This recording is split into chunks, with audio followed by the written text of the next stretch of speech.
Have you ever felt frustrated trying to gain weight and muscle where no matter how much you think you're eating, the scale just won't budge? Maybe you've been told just eat more, but you feel stuffed and sick every time you try. Or maybe you're dealing with certain dietary restrictions that seem to make everything harder. Today, I'm giving you 12 specific strategies that make eating more calories not just doable, but actually enjoyable. You'll learn exactly how to break through your plateau without force-feeding yourself or feeling miserable. These are proven methods that work whether you're 20 or 70, whether you have dietary restrictions or not. So if you've struggled to gain weight and build muscle, stick around. You're about to learn exactly how to make it happen. Welcome to Wits and Weights, the podcast that blends evidence and engineering to help you build smart, efficient systems to achieve your dream physique.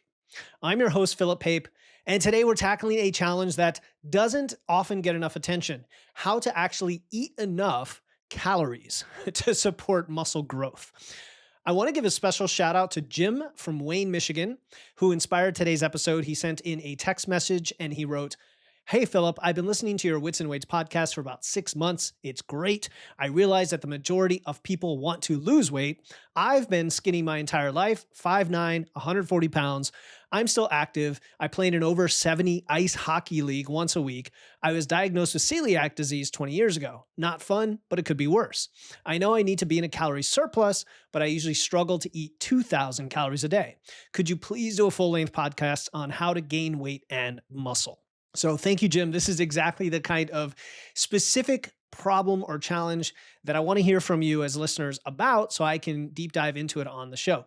And while we recently covered some fundamentals of gaining weight to improve your body composition, that was episode 257 at the end of 2024. I'm going to link that in the show notes.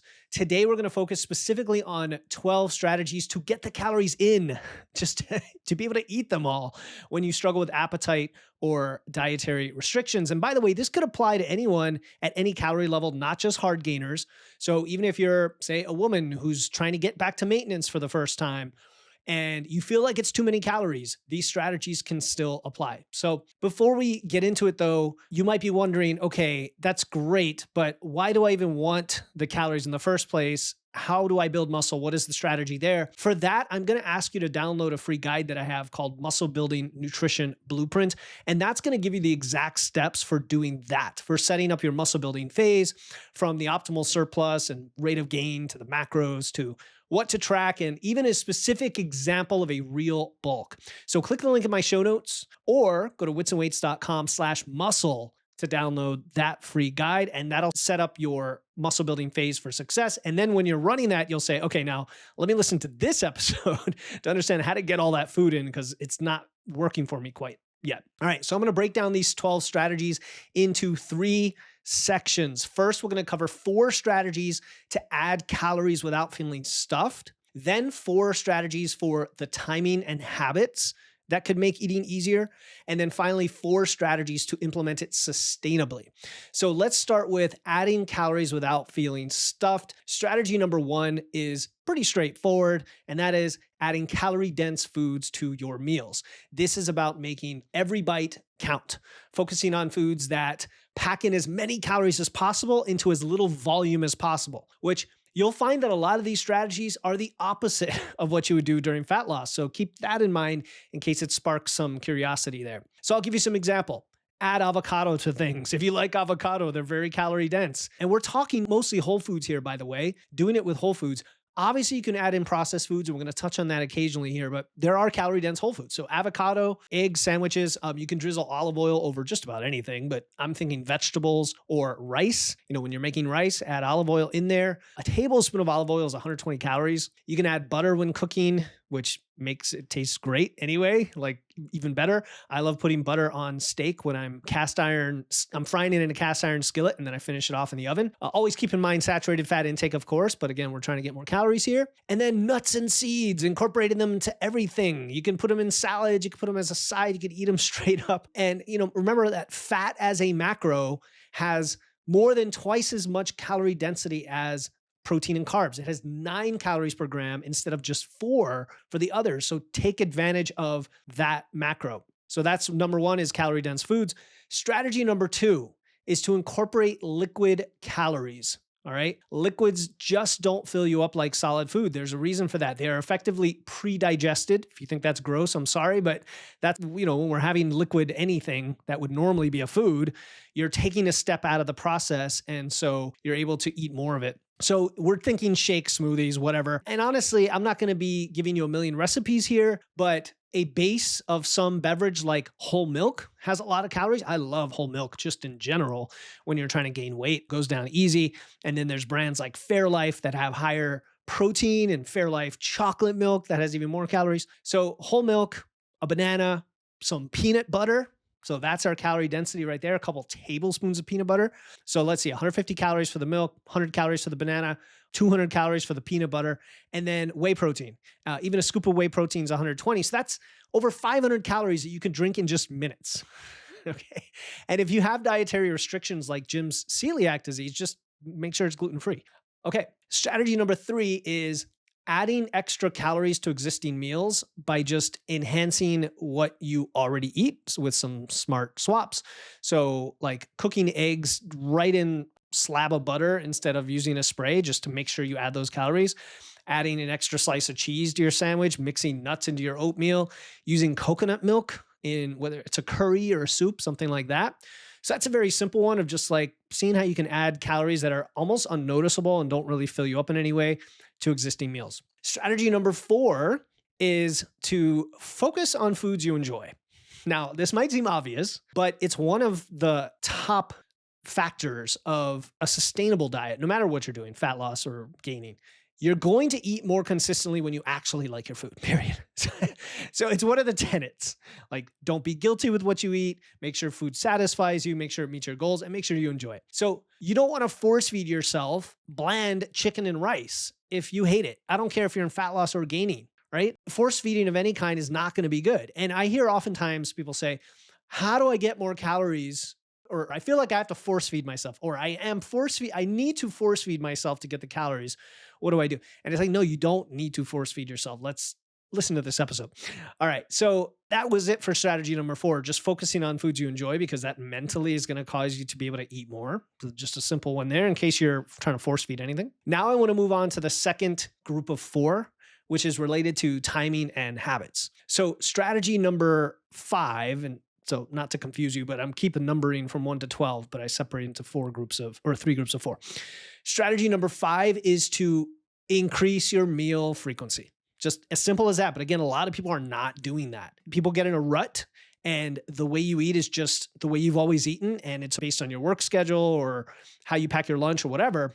But you've got to be creative and say, okay, instead of 3 huge meals, I'm going to have 5 meals. I'm going to have 3 modest meals and 2 small snacks, right? Or 6 or even 7. I mean, you'd be surprised how many you can fit in if you're creative about it. And a lot of people are stuck in this like intermittent fasting mindset or feeding window mindset or not eat too early, too late. It's super flexible. So meal frequency itself can be effective for you because you won't get full on any one meal, or you won't get too full on any one meal. And again, you won't feel like you're force feeding yourself. So if you're only eating 3 times a day and you're trying to gain weight, you're going to have to eat at least 4 or 5, just almost across the board, no matter who you are. I'm still in my gaining phase now. I definitely eat 6 times a day, maybe 7. And it just makes it so much easier because then each feeding is reasonable in size. It goes easy on your stomach. It digests well. You feel great throughout the day, and so on. All right. Strategy number 6 is don't drink water before your meals. Now, some people would advocate for this strategy in general for a number of reasons I'm not going to go into, but it's a good one here because most people don't think about this. They just drink when they drink. Water fills your stomach. It reduces appetite. Drinking water before your meals could be a great technique when you're in fat loss. But to try to get in the calories, it's going to be very tough. So just start with the food and then fill it in with the liquid, unless you're just having a liquid meal like we talked about earlier. So don't drink water before meals is strategy number 6. Strategy number 7 is to embrace calorie timing by taking advantage of your body's natural hunger windows. So what I mean by this is you're going to be hungry even in a gaining phase at certain times. You know when that is. And for a lot of people, that is first thing in the morning. So don't skip breakfast, pre and post workout, right? Now, you may not be that hungry before your workout, but you should have some hunger after your workout. Take advantage of that to really gobble up the fuel. And then before bed, and you're like, well, that's shocking, before bed. I don't mean like eat at 9 p.m. and then go to bed at 10 p.m. I mean like, 6 or 7 p.m., like as late as you can push it where it doesn't affect your digestion or your sleep. And it may be a smaller feeding. It may be an extra kind of dessert slot or a pre-bed meal that's like 2 hours before bed that's smaller, right? Think like Greek yogurt with berries, that kind of level. Or I like a casein pudding with almond milk protein, where it's kind of light, but it's still got a decent amount of protein in there and some calories, maybe a couple hundred, 300 calories to finish up your day. And it goes well with the frequency thing, right? I mentioned eating more frequently, because then you might have, okay, first thing in the morning, pre-workout, post-workout, lunch, afternoon snack, dinner, and then pre-bed. And that's like 7 feedings right there. And that's on a training day. Maybe on a rest day, you have one fewer feeding, and then you have to just be aware of the fact that you need more calories per feeding. All right, strategy number 8 is to make your food more appealing, visually and socially, I would say. We naturally eat more when food looks good, right? Why do you think we love going to restaurants and having somebody else make these nice plates of food? It comes out, even going to like a greasy diner and it comes out, you're like, oh, this looks delicious because you didn't make it, right? Or when you eat off of somebody else's plate, somehow it tastes better. We went to Montreal years ago and I was amazed at the delicious food there, but not just that, it's how they plated everything. I was like, everybody is a chef, is a culinary gourmand over here. We would just go to a diner for breakfast and the fruit was sculpted into fancy shapes. Everywhere we went was like this. It was like an expectation and we wanted to eat it. Let's just put it that way. So when food looks appetizing, when we're eating with other people, when we're relaxed, when we're not rushing, and even sometimes when we're distracted, which normally is a big no-no because we want to eat mindfully. But when we're talking about a positive distraction, I'll say, like eating with our family at the dinner table, we can potentially eat more that way. So how you take advantage of that is obviously, besides going to restaurants, when you're at home, is the food just looking good, being food that you enjoy, being a good, interesting combination, fun recipes, and eating with other people and making sure to kind of load up on the food when you're doing that, because that's kind of tricking yourself to eat more without realizing it, if you will. It's just very interesting. And even being relaxed and not rushing and being mindful, sometimes you can actually eat more naturally because of the lower stress. It kind of depends on the person. So make food visually and socially appealing is the overall tip there. All right, let's go to the final segment here, which is really about, I'll say, implementation and sustainability. Right? So these are some more day-to-day practices that you can have. So strategy number 9 here is to have high-calorie snacks always available, like to pre-prep, to meal prep high-calorie snacks. Simple, right? Always have ready-to-eat, calorie-dense foods available. Trail mix, protein bars, nut butter packets, pre-made sandwiches. There's so many things. And yeah, I'm okay with protein bars. You don't want to be eating 5 a day. But look for those opportunities. Trail mix is a great one because then you can get like nuts, dried fruit, even throw in some M&Ms in there. The kids' version of trail mix. Again, we're trying to gain weight here, so we've got this flexibility. Think about that and pre-make your snacks. Just like in a fat loss phase where I recommend that you pre-make high protein, low calorie, like lower fat snacks. Same idea here. Just prepare higher calorie snacks for yourself and easy things to grab and pack and go on a hike with or throw in the car or whatever. All right. That brings us to, we got 3 strategies left. Strategy number 10 is to sneak calories into drinks. So we talked about sneaking calories into food earlier. This is really when you have a drink that you're already having, like coffee, have it with whole milk. Now, if you like your coffee black, and that's just how you drink your coffee, but a lot of us put cream or something in there.